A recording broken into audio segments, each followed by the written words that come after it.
안녕하세요. 사랑하는 남편과 알콩달콩 결혼 생활을 즐기고 있는 30대 주부입니다. 결혼한 지는 2년이 되었고 아직 아이는 없어요. 생활이 어느 정도 안정을 되찾고 나면 아이를 가질 생각이에요. 남편과는 어린 시절부터 알고 지내던 사이입니다. 한 동네에서 초등학교, 중학교를 같이 다녔지요. 모든 걸 함께하는 여자친구들 같지는 않았지만 그래도 등하교는 같이 하는 정도의 관계였달까요? 그러다 남편은 남고로 저는 여고로 가면서 서로 연락하는 빈도수가 점점 줄어들었어요.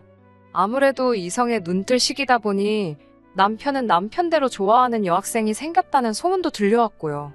저는 저대로 대학 진학에 열을 올리던 시기라 자연스럽게 멀어졌지요. 그렇게 저는 서울 소재의 모대학에 진학했습니다. 목표하던 대학은 아니었지만 그래도 사람들이 어디 다닌다고 하면 좋은데 다니시네요. 소리는 나오는 정도의 학교예요. 혹시나 아는 사람이 제 사연을 들으면 곤란할 것 같아서 구체적으로 밝히기는 어렵네요. 아무튼 그렇게 대학교에 들어가고 얼마 지나지 않아 남편과 우연히 다시 연락이 닿았습니다. 사실 대학에 들어오면서 제가 개명을 했어요. 무슨 큰 뜻이 있었던 건 아니고 저희 할머니께서 어디서 사주를 보고 오셨는데 제가 개명을 해야 앞으로 무탈하게 산다고 했답니다. 모르면 몰랐지. 그런 소리를 듣고 나니 여간 찜찜할 수가 없더라고요. 그리고 개명 전 이름이 좀 촌스럽기도 했어요. 아무튼 이런저런 이유들로 개명을 했고 개명을 한 이후로는 제 나름대로 새로운 시작이라는 기분하에 이메일 주소도 바꾸고 그랬습니다. 핸드폰 번호도 바꾸었고요. 상황이 그렇다 보니 여러 친구들과 연락이 끊어지게 된 것도 있어요. 남편도 그들 중 하나였고요. 그렇게 잘 지내다가 대학교 3학년 여름방학이었을 거예요. 갑자기 옛날에 쓰던 이메일을 한번 확인해보고 싶더라고요. 그리고 그 메일함에서 몇 년 전 남편이 저에게 보냈던 이메일을 우연히 발견했습니다. 문득 안부가 궁금해졌고 그래서 잘 지내냐고 메일을 썼어요. 솔직히 답장을 받을 거라는 확신은 없었습니다. 그래도 왠지 설레기도 하고 기다려지더라고요. 그리고 이틀 뒤 남편으로부터 답장이 왔습니다. 그렇게 저희는 다시 연락이 닿았네요. 그렇다고 저희가 바로 사귀기 시작한 건 아니고 그 이후로도 몇 년 동안은 평범한 친구 사이로 지냈습니다. 비록 떨어져 지냈던 시간이 있긴 하지만 그래도 서로의 어린 시절을 기억한다는 공통점이 있어서 그런 건지 언제 만나도 마음이 편하고 말도 잘 통하고 그렇더라고요. 정말이지 각자의 연애를 진심으로 응원해 줄 수 있었을 만큼 서로에게 좋은 친구였네요. 그런 남편에게 사귀자는 소리를 들은 건 지금으로부터 4년 전이었어요. 저는 처음에 남편이 취해서 주종을 부리는 줄 알았네요. 하지만 남편은 이후로도 몇 번이고 사귀자며 저에게 다가왔고 이러나 저러나 이 우정은 끝났다 싶은 제가 그래 한번 사귀어보자 했습니다. 그 연애가 이렇게 결혼까지 이어질 줄은 그때는 몰랐네요. 친구로 지낸 시간이 길었기에 남편에 대해서는 모르는 게 없다고 생각했습니다. 하지만 연인으로서 그리고 지금은 배우자로서 남편과 많은 시간을 함께 하게 되니 그동안 남편에 대해서 제가 몰랐던 것들이 참 많았다는 사실을 알게 되었네요. 특히나 남편과 시누이의 관계를 알게 되었을 땐 너무나 충격이었지요.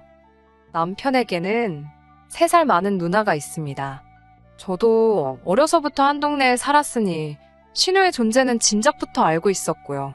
하지만 나이 차이 때문인지 남편과 달리 시누와 친해지는 건 쉬운 일이 아니었습니다. 그 시절에는 굳이 노력해서 언니와 친해져야겠다는 생각도 못했고요. 그러다 보니 나중엔 길에서 마주쳐도 잘 지냈냐고 안부를 묻기도 어색할 만큼 거리감이 생겼달까요? 솔직히 돌이켜 생각해보면 평범한 남매관계는 아니었습니다.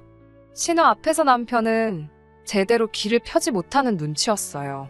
맨날 당하고 사는 것 같았달까요? 그리고 결혼 이야기가 나오기 시작하면서 그 이유를 알게 되었지요. 남편에게 프로포즈를 받고 얼마 지나지 않았을 무렵이었어요.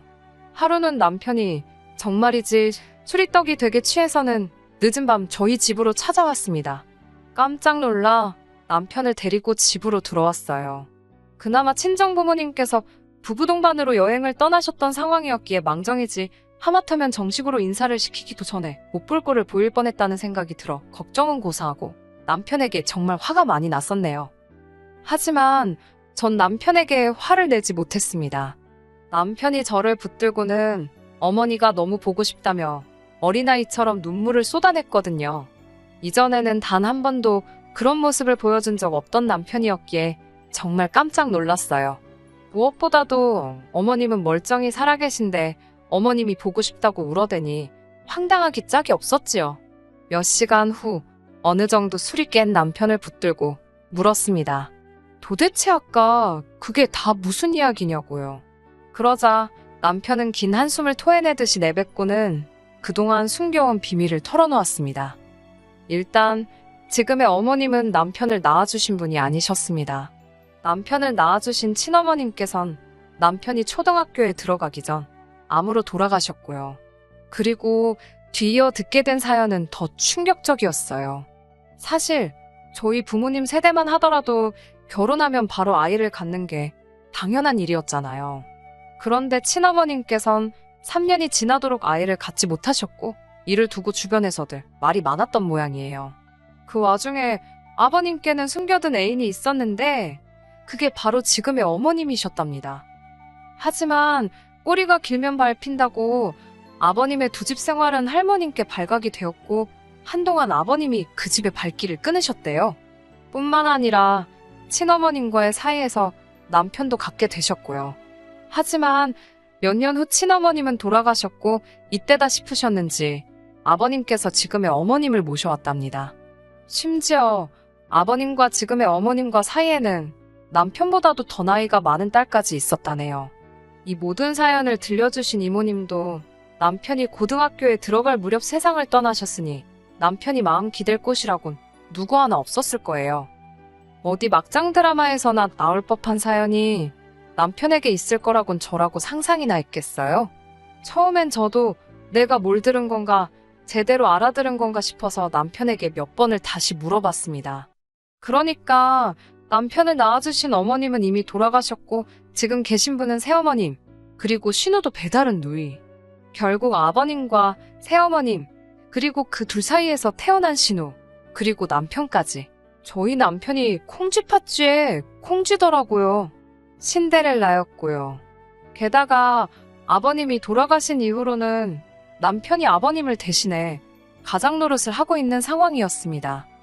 제가 왜 가장 노릇이라고 표현했냐면 어머님은 아직 60도 되지 않으셨고 신우도 사지멀쩡하고 대학까지 나온 사람입니다. 그런데 둘 다 일을 안 해요. 몸이 약하다나요? 약하긴 개뿔 어머님이고 신우고 외모 가지고 이렇게 표현하면 안 되지만 진짜 소도 때려잡게 생겼거든요. 반면에 저희 남편은 남자치고도 마른 체형이라 전 솔직히 예전부터 남편이 도대체 누굴 닮았나 궁금했을 정도입니다. 아무튼 아버님이 돌아가시면서 남기신 보험금도 어머님과 신우가 다 차지했다는 걸 저는 결혼하고 나서야 알았습니다. 뿐만 아니라 아버님이 돌아가신 이후로는 남편이 한 달에 100만 원씩 생활비를 드리고 있다는 것도 충격이었지요. 가족으로서 어머님과 신우 도와드릴 수 있습니다. 그럼 최소한 어머님도 저희 남편 자식 취급은 해주셔야 할 거 아닌가요? 하지만 남편은 저와 다시 연락이 닿았을 시기부터 계속 고시원에 살고 있었어요. 그래서 저는 막연히 시댁이 어디 서울에서 멀리 떨어진 곳으로 이사라도 간 줄 알았습니다. 언젠가 물었을 때도 남편이 대충 얼버무리듯 그렇다고 하길래 더 묻지 않았고요. 하지만 웬걸요. 알고 보니 어머님과 신우는 남편이 사는 고시원과 회사 중간에 위치한 아파트에 살고 있었습니다. 그 사실을 알게 된 제가 너무 어이가 없어서 도대체 왜 너만 나와 사는 거냐고 물었더니 어머님께서 만나는 분이 자주 집에 오셔서 주무시고 가시는데 남편의 존재를 불편해 하신다나요? 그래서 그렇답니다. 솔직히 이때는 이게 내쫓은 거지 내쫓은 게 아니면 뭔가 싶더라고요. 이 모든 상황을 알면서도 파혼 대신 결혼을 선택한 이유는 남편에 대한 제 사랑과 의리 때문이었습니다. 그런 힘든 환경 속에 남편을 혼자 내버려 둘 수 없었다고 할까요? 어머님이나 신우 두 사람 다 남편의 결혼엔 일절 관심이 없었습니다. 저라는 사람에 대해서도 별로 궁금해하지 않으셨지요. 딱 한 가지 굉장히 예민하게 반응하신 부분이 있는데 그건 바로 결혼식에 들어가는 비용이라던가 혼수 그리고 예단 문제였습니다. 솔직히 남자친구의 가정사를 알고 난 이후로 신혼집이나 기타 여러 가지 부분에 있어서 저는 기대를 버린 상황이었습니다.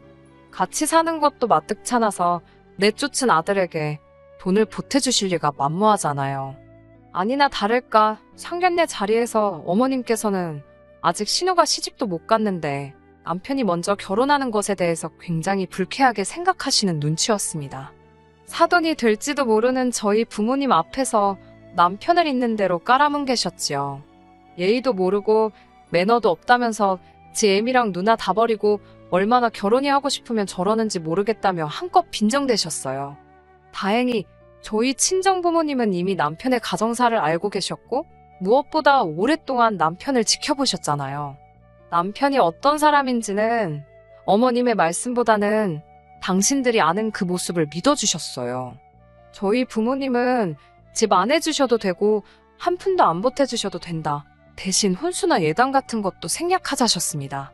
어머님께서는 펄쩍 뛰시며 그래도 당신이 아들 키우느라 들인 공이 있는데 그렇게 날로 드시려고 드냐며 그건 안 될 소리라고 나오셨습니다.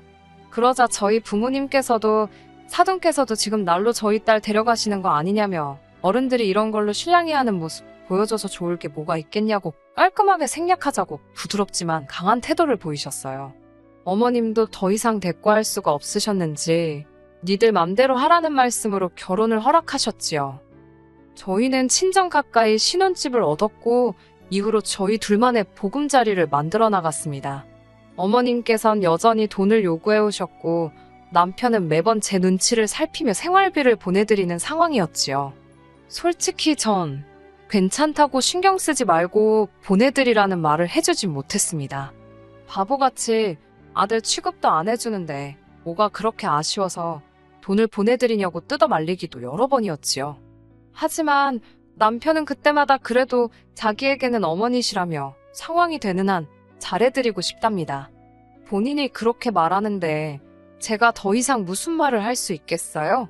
괜히 중간에서 이간질하는 며느리란 오해나 받겠다 싶어서 더는 말하지 않았습니다. 그렇게 1년쯤 지났을 무렵 어머님께서 물가가 많이 올랐다며 돈을 더 보내달라고 연락을 해오셨습니다. 말이 나와서 말이지만 어머님은 참 연락이 없으셨어요. 오로지 월말이나 월초에 생활비 보내라는 연락을 한번 해오셨고 신우 생일이니까 모브랜드 화장품 사오라고도 한번 연락이 왔었네요. 게다가 남편이 맹장이 터져서 병원에 입원했을 때도 죽는 병도 아닌데 유난 떨지 말라는 말이 전부였습니다. 친정 어머니는 그나마 시집살이는 없지 않냐며 좋게 생각하라 하셨지만 남편 입장에서 생각해보면 얼마나 서운할까 저 속이 말이 아니겠구나 싶더라고요. 이 밖에도 그동안 있었던 크고 작은 일들을 전부 다 나열할 수는 없지만 보는 사람이 더 민망할 만큼 어머님께선 저희 남편을 배려 없이 대하셨습니다. 그래도 부모 자식 간의 일이다 생각하고 최대한 관여하지 않으려고 했어요. 솔직한 말로 제가 모르는 속사정이 또 있을지 모르잖아요. 그렇게 1년 넘는 시간을 참으며 옆에서 지켜만 보던 제가 결국 폭발하게 된 건 어머님의 선을 넘는 도를 지나친 요구 때문이었습니다. 어머님께서 재혼을 하신다며 연락을 해오셨습니다. 신우는 딸이라서 그런지 자기 엄마만 행복하다면 아무래도 좋다는 식이었습니다. 하지만 남편은 당황한 기색이 역력했어요. 이 부분에 대해서는 행여나 저희 남편을 욕하지 말아주세요. 자식마다 서로 다른 입장이 있는 거니까요. 만약 저에게 이런 일이 일어난다면 저도 솔직히 제가 신우처럼 그래 엄마 좋을 대로 해라고 쿨하게 보내드릴 수 있을지 아니면 남편처럼 서운한 감정이 들지 모르겠네요. 아무튼 어찌됐건 어머님이 그런 선택을 내리셨다 하니 저희로서 더할 말은 없었습니다. 하지만 저희를 정말 당황하게 한 건 그 뒤에 이어진 어머님의 요구사항이었어요. 어머님께선 당신은 식도 제대로 올리지 못하고 이 집에 들어와서는 자기 배로 낳은 자식도 아닌 남편을 키우느라 좋은 세월 다 보냈다며 그에 대한 보상을 해달라 하셨습니다. 그 보상이 뭐였겠어요? 돈이었습니다. 늦게나마 면사포도 쓰고 신혼여행도 가고 그러고 싶으시답니다. 그러면서 그 결혼 비용을 저희 남편더러 내라고 하셨어요. 뻔뻔한 어머님의 아이디어에 정말 입이 떡 벌어지더군요. 결국 제가 나서서 어머님 그건 아닌 것 같다고 말씀드렸습니다. 그동안 이 사람이 어머님께 보내드린 돈이 얼만지 알기나 하시냐고 계산이나 해보셨냐고 물었습니다. 반대로 어머님께서 이 사람한테 해주신 게 뭐가 있냐고요. 아버님 10년 전에 돌아가실 때 이 사람 고3이었고 이후로 보험금을 나눠주시기를 했냐, 학비를 한번 대주시기를 했냐, 그렇다고 품 안의 자식이라고 데리고 살면서 따뜻한 밥 한 번을 해주시길 하셨냐고요. 그동안 제 가슴속에 쌓여있던 억울한 심정을 속사포처럼 쏟아냈습니다. 저는 남편에게도 소리쳤습니다. 솔직히 전부 다 말하라고, 당신도 지치고 힘들다고 왜 말을 못하느냐고요. 그러면서 당신이 앞으로 평생을 같이 보낼 사람은 나지 저분이 아니라고, 지금이 어쩌면 마지막 기회라고 어머님인지 저인지 선택하라 했습니다. 그러자 그때까지 고개만 푹 숙이고 있던 남편이 천천히 고개를 들어 어머님과 신우를 번갈아 쳐다보더군요. 만약 어머님께서 우리 아들 사랑한다 하다못해 그 말 한마디라도 해주셨다면 남편은 지금 제 곁에 없을지도 모릅니다. 하지만 어머님께선 모지리 같은 게 어디 지 애미를 그런 눈으로 쳐다보냐며 죽은 지 애미 눈을 똑 닮았다고 악을 쓰시더군요. 저는 그 말을 듣고 정말이지 경악을 금치 못했습니다. 이제껏 제대로 한번 대들지도 못했던 남편도 그 말을 듣고는 눈빛이 돌변하더라고요. 남편은 지금 뭐라고 하셨냐며 그동안 한 번도 보여준 적 없는 경멸과 분노의 눈빛으로 어머님을 내려다 보았습니다. 남편이 쥐고 있던 주먹이 부들부들 떨리는데 정말이지 뭔 일 나는 거 아닌가 싶더라고요. 하지만 신우는 눈치는 진짜 개나 줘버렸는지 남편에게 어머님이 서운해서 그런 거라며 솔직히 자기들도 억울하답니다. 결혼만 너희 어머니가 먼저 했을 뿐이지 아버지가 정말 사랑한 사람은 지금의 어머님이셨는데 평생 첩소리나 듣고 살았으니 기분이 좋겠냐고요. 남편은 입술을 악물고는 그래도 나는 어머님이나 누나를 내 가족이라 생각했는데 그래서 와이프가 싫어하는 걸 뻔히 알면서도 어떻게든 책임지려고 했는데 둘은 정말 나를 지갑 정도로만 생각했냐며 떨리는 목소리로 말을 이어가더군요. 그러더니 더는 이 짓거리 못하겠다며 이제 더는 아는 척 하지 말자 했습니다. 당신들은 당신들 알아서 살라고, 나는 더 이상 당신들 뒤치다거리 안 한다고요. 어머님은 그 와중에도 정신 못 차리고 당신이 눈이나 하나 깜짝할 것 같냐며 됐다고 나도 그깟 푼돈 필요 없다고 소리를 질러댔습니다. 그러자 남편이 아주 낮은 목소리로 지금 살고 계신 집부터 일단 비워달라 하더군요. 그러자 어머님께서 네가 뭔데 나더러 집을 비워라 말하냐고 소리를 치시더니 순간 사색이 되셨습니다. 저도 그제서야 떠올랐습니다. 그 집은 남편 명의로 계약된 전세집이었어요.